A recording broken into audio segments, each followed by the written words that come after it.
Media మిత్రులందరికీ నమస్కారం.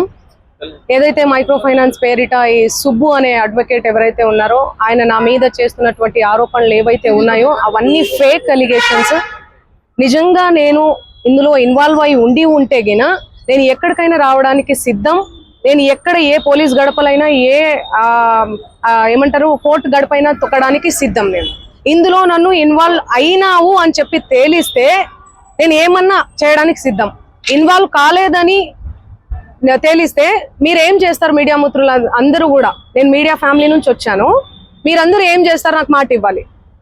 ఆయన ఇవన్నీ తప్పుడు ఎలిగేషన్స్ వేస్తున్నాడు. ఒక బంజారా గిరిజన ఆడబిడ్డ మీద కష్టపడి 14 ఏళ్ల నుంచి ఒక్కొక్క మెట్టు ఎదిగి పోయినటువంటి ఆడబిడ్డ మీద ఆయన ఈ ఫేమస్ కోసం కేవలం బిగ్ బాస్ కి వెళ్ళాలి, శ్రీముఖి అంటే క్రష్, ఫేమ్ అవ్వాలి. ఆయన ఒక భరతనాట్యం డాన్సర్. సో ఆ డాన్స్ అవన్నీ నేర్చుకొని ఉన్నాడు కాబట్టి ఆయనకి సినిమా పిచ్చి ఎక్కువ, సినిమాల మీద మక్కువ ఎక్కువ.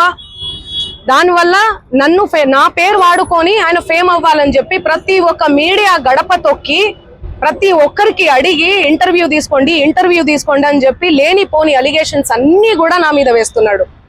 నిజంగా ఆ బాధితుల్ని చూస్తుంటే నాకే చాలా చాలా బాధ అనిపిస్తుంది. నాకేం సంబంధం ఉంది? ఈ చేతి నిండా పనులే ప్రజల ఆశీర్వాదాలతో, మీ అందరి ఆశీర్వాదాలతో ఈ రోజు మీడియా లేకపోతే నేను లేను. ఇండిపెండెంట్ గా ఎదిగిన దాన్ని, నేను మీ చేతులల్లో ఎదిగిన దాన్ని, మీ చేతులలో పెరిగిన దాన్ని నేను ఎందుకు చేస్తాను? నేను అక్కడి నుంచే కదా వచ్చాను. ఎక్కడి నుంచి అయితే వచ్చాను వాళ్ళ పొట్ట నేను కొడతానా? నిజంగా నేను బాధితుల తరపున గట్టిగా నిలబడుతున్నాను. ఎవరైతే నా పేరు యూజ్ చేసి చీట్ చేసి ఎవరైతే వాళ్ళ దగ్గర నుంచి డబ్బులు తీసుకున్నారో వాళ్ళని కంపల్సరీ కఠినంగా శిక్షించాలని నేను పోలీస్ శాఖను కానీ కోరుతున్నాను. సో మిగతా వివరాలన్నీ కూడా మా లాయర్ గారు మాట్లాడతారు. సుబ్బు గారి మీద ఇచ్చాం. సుబ్బు సిగపోగు పూర్తి నేమ్ ఆయన పేరు. చూడండి, ఆయన పేరు మీద నేను కంప్లైంట్ ఇవ్వడానికి వచ్చాను. ఎక్స్టార్షన్ కంప్లైంట్ ఇచ్చాను ఆల్రెడీ. మేము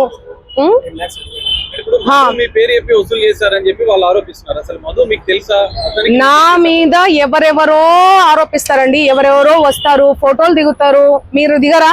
ఇంతకు ముందే దిగిర్రు. మీరు దిగరా? ఎవరి సెలబ్రిటీ స్టేటస్ లో ఉన్నాను. నేను సెలబ్రిటీగా ఏ రోజు ఫీల్ అవ్వలేదండి. సెలబ్రిటీగా నేను ఫీల్ అయ్యి ఉంటే ఈ రోజు ఈ 14 ఏళ్ల జర్నీ కొనసాగేది కాదు, ఎక్కడో ఆగిపోయేదాన్ని. ఎప్పుడైనా కూడా నేను ఎవరి ఇంట్లో పడితే వాళ్ళ ఇంట్లో పోయి అన్నం తినేస్తా. సొంత చెల్లెలాగా, సొంత అన్నలాగా, అన్న చెల్లి తప్ప, అన్న తమ్ముడు తప్ప వేరే సంబోధన కూడా ఉండదు నా నోట్లకెళ్ళి. సో ఎందుకు ఇంతలా బదనాం చేస్తున్నారో నాకు అసలు ఏం అర్థం కావట్లేదు. ఎంతో మంది నాతో ఫోటోలు దిగుతుంటారు, ఎంతో మంది ఇంటికి పోయి ఫోన్ చేస్తుంటాను. అదే చెప్తున్నా, ఫేక్ ఎలిగేషన్స్ అని చెప్తున్నా నేను. అందుకే కేసు పెట్టాం మేము. ఎలా ఇస్తా? ఆయన రివర్స్ అంటున్నాడు. ఆయనే డబ్బులు ఇస్తే నేను నీ పేరు దేను ఇండ్లకెళ్ళి నన్ను డిమాండ్ చేశాడు. మీరు ఇండ్ల పేరు ఉండకూడదు మీది అంటే మీరు పైసలు ఇవ్వాలి నాకు. ఆయన పైసలు ఇవ్వాలనే కదా ఇదంతా చేస్తున్నాడు. మీకు అర్థం కావట్లేదా? అందుకే మేము డిఫమేషన్ కేసు పెట్టినాం. ఎందుకు సంబంధిస్తారండి? ఎవరెవరో వస్తారు, ఆమె మాకు తెలుసు, ఇదిగో నేను ఫోన్ చేస్తాను, ఇదిగో మాట్లాడు, ఇదిగో నా కోసం పాట పాడింది, నా కోసం ఇదిగో ఇంటికి వచ్చింది, అన్నం తిన్నది. అభిమానులు ఎంతో మంది ప్రోగ్రామ్కి వెళ్తున్న క్రమంలో ప్రోగ్రామ్ చేసుకున్న తర్వాత మేము అన్నం తినండి, మా ఇంటికి రండి, మా ఊరికి రండి మేడం, మీ కాలు మోపండి మేడం, మీరు లక్ష్మి లాగా ఇట్లా మాట్లాడుతుంటారు ఎమోషనల్ గా. నేను ఎంతో మంది ఇళ్లలో, నేను కర్ణాటకకు పోయినా ఎక్కడ పోయినా కూడా ఎంతో మంది ఇళ్లలో పోయి అన్నం తినేసి వస్తాను నేను. ఎందుకంటే అభిమానం. నేను చాలా చాలా ఎక్కడి నుంచి అయితే వచ్చానో నా మూలాలు నేను మర్చిపోలేదు. ఓకే, సో ఇవన్నీ కూడా ఫేక్ ఎలిగేషన్స్. నేను మళ్ళీ అవును, మా లాయర్ గారు మాట్లాడతారు. నేను ఇన్ని రోజులు మీడియా ముందు నేను మీడియా 100-200 కోట్ల రూపాయలు అంటున్నారు. మీ పేరు చెప్పి వేరే వాళ్ళు ఎవరైనా వసూలు చేశారనుకుంటున్నారా? ఇప్పుడు నా పేరు చెప్పి ఎవరో వసూలు చేశారు, నాకేం తెలుస్తుందండి? ఆ కేసు వచ్చాను. ఆయన ఏమంటున్నాడు? ఎలా రెస్పాండ్ అవుతానండి నేను? ఇప్పుడు నా ప్రోగ్రామ్స్ అన్ని వదిలిపెట్టేసుకొని నేను రెస్పాండ్ అవ్వాలా? నిన్న కూడా కేసు పెట్టారు. నిన్న నేను ఇబ్రహీంపట్నంలో శ్రీదత్త కాలేజ్ లో నేను ప్రోగ్రామ్ చేయడం జరిగింది. అది వదిలేసుకొని నేను వచ్చి నేను సంజాయిసి ఇచ్చుకుంటా కూర్చోమంటారా నన్ను? చెప్పండి.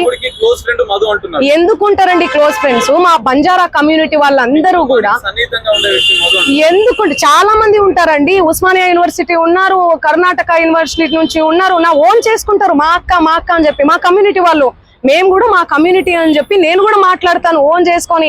అరే తమ్మి అనుకొని అది ఇది అనుకుంటే మా భాషలో మాట్లాడతాను నేను. కంప్లైంట్ ఇచ్చిన సుబ్బారావు మీద ఇప్పుడు పంజాబ్ కేసులో కంప్లైంట్ చేస్తారు, మీ మీద ఆరోపణలు చేస్తున్నారు. ఇప్పుడు నేను ఒకటే మాట, మధు మీద ఎందుకు కంప్లైంట్ చేస్తలేరు మీరు? నాకు డబ్బులు వసూలు చేశాడని నాకు తెలియదు కదండి. ఈయన చెప్తున్నాడు కదా. అవును, చేసి పెడతాము, అందరి మీద పెడతాము. ఒకరు సిఐడి కేసు ఉంది వాళ్ళ మీద, సిఐడిలో ఉంది ఆ కేసు. 1 year అవుతుందండి. చూపి అన్న, చూపి. 2025. మీరు అవన్నీ తెలుసుకోరా? నాకు అర్థం కాదు. టకాటక్కని పెట్టేస్తే నా ఫ్యామిలీ ఏమైపోవాలి, మా నాన్న ఏమైపోవాలి, మా అమ్మ ఏమైపోవాలి? కొంచెమన్నా మీరు ఆలోచించాలి కదా ముందు వెనక. నేను అలా చేస్తానా? నేను ఎన్ని పాటలు చేస్తున్నా, ఎవ్రీ ఇయర్ పాటలు. కట్టలు లెక్క పెడుతున్నా. మీ తమ్ముడు వీడియో కూడా వైరల్ అయ్యింది. అది మా తమ్ముడు కాదు, అదే చెప్తున్నా నేను. మా తమ్ముడు కాదు. ఎవరు ఆయన? మా తమ్ముడు ఫోటో చూపియాలనా నేను? మా తమ్ముడిని చూపియాలనా? ఫోటో చూడండి, నా ఇన్స్టాలో ఉంటది, అన్ని దగ్గర ఉన్నాయి. తమ్ముడికి మధు కూడా ఎలాంటి సంబంధం లేదండి. సంబంధం అంటే ఫ్రెండ్షిప్ ఉంటదండి. హాయ్ అంటే హాయ్, బాయ్ అంటే బాయ్. వాళ్ళు ప్రోగ్రామ్ కని వచ్చిర్రు, తీజ్ ప్రోగ్రామ్ జరుగుతుంది, సేవాలాల్ ప్రోగ్రామ్ ఉంటది, ప్రోగ్రామ్ కని వచ్చిర్రు. ఆ బంజారా కమ్యూనిటీకి సంబంధించినటువంటి వ్యవహారాలు, ప్రోగ్రామ్స్ ఏవైతే ఉంటాయో అవన్నీ మా తమ్ముడు చూసుకుంటాడు. మిగతా తెలుగు ప్రోగ్రామ్స్, కర్ణాటక కన్నడ ప్రోగ్రామ్స్ ఏమైతే ఉన్నాయో అవన్నీ నా మేనేజర్ చూసుకుంటాడు. సో అది నా ఎంతో మంది వస్తుంటారు. ఇప్పుడు నా పేరు చెప్పి వాళ్ళు వసూలు చేసుకునే నాకేం తెలుసు? నేనేమన్నా రోబోనా, లేకపోతే దేవుణ్ణా, దేవతనా? లేకపోతే నేను చూసుకుంటూ కూర్చోనికి ఎవరెవరు నా పేరు మీద ఏం చేస్తున్నారని చెప్పనీకి? అండి మీరు కావాలంటే అందరు రండి, మీడియా వాళ్ళందరూ రండి, మా ఇంటికి రండి. మీరు గతంలో క్లారిటీ ఇచ్చారు, కోకాపేటలో స్కూలు, హాస్పిటల్, పబ్బు కోసం పెట్టుబడి. ఆ కోకాపేటలో స్కూలు, పబ్బు అవన్నీ యాడున్నాయో తెలీదు. ఆ బిజినెస్ మైండే ఉంటే ఎప్పుడో పెట్టేసుకునేదాన్ని. నీ పాటల ప్రపంచంలోనే ఎందుకు బతికేదాన్ని?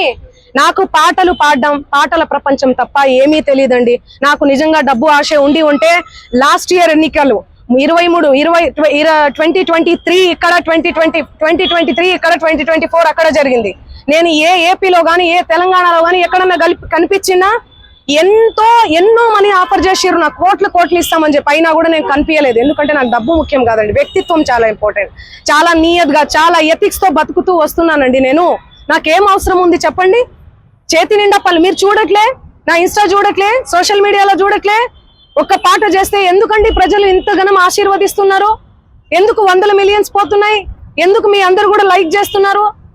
చెప్పండి. నాకేం అవసరం ఉందండి? వీడియో ఉంది, నా వీడియో ఏడుంది? ఇదిగో మా తమ్ముడు ఈయన. ఆ ఫోటోలో, ఆ కట్టల ఎంచే ఫోటోలో ఎవరున్నారండి? వీడియోలో కట్టలు పైసలు ఎంచే వీడియోలో ఎవరున్నారు? ఈ ముఖం ఉందా?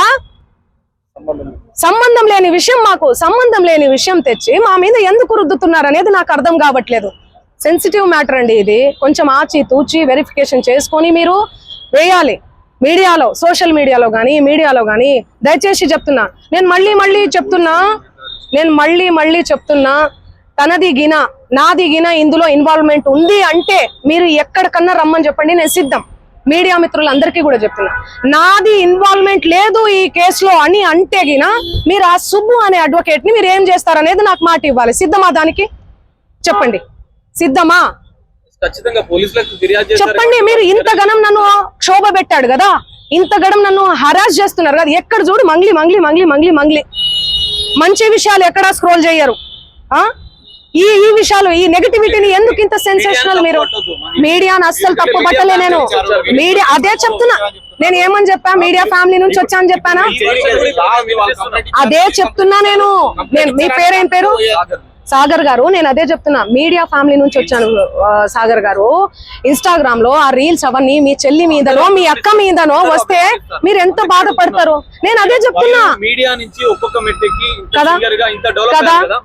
ఎందుకు టార్గెట్ చేస్తున్నారు? అది మీరు చెప్పాలి. మీరు ఏమనుకుంటున్నారు దానికి సంబంధం? నాకు తెలియదు అది. ఎందుకంటే నేను మీడియాలో వచ్చి ఇంటర్వ్యూలు ఇస్తలేనను, మరి ఏమో నాకే తెలియదు. ఎందుకంటే నా పని చెప్తుంది, నేను పని చేసుకుంటూ వెళ్తున్నా, నేను పాటలు చేసుకుంటా. ఆయన అదే చెప్తున్నాను కదండి, బిగ్ బాస్ కోసం, ఫేమస్ కోసం అని చెప్తున్నాం కదా. ఆయన కేవలం ఫేమస్ అవ్వాలి, ఫేమస్ అయ్యే దానికోసమే ఇదంతా చేస్తున్నాడు. ఆయన మాటలు మీరు చూడండి. నెక్స్ట్ ఇయర్ బిగ్ బాస్ వస్తే నేను వెళ్తాను. శ్రీముఖి అంటే నాకు క్రష్. నాతో మాట్లాడేటప్పుడు కూడా మీతో ఫ్రెండ్షిప్ చేసుకుందామంటే మీరేంది ఆరగంటగా మాట్లాడుతున్నారంటే, అవును కేసు పెడతాము అంటే ఆరగంటగా మాట్లాడకుండా ఎందుకు మాట్లాడతారండి? నేను తప్పు చేయని తప్పు చేయని వాళ్ళు ఎవరన్నా మాట్లాడతారు. నేను మీకు వీడియో చూపిస్తాను, ఆగండి, జరిగింది సంభాషణ చూడండి ఎలా మాట్లాడుతున్నాడు, ఎట్లా డిమాండ్ చేస్తున్నాడు చూడండి. ఇంతే సౌండ్ అండి ఇది. యా చూడండి, నువ్వేమన్నా ఆకాశం నుంచి ఊడిపడ్డావా?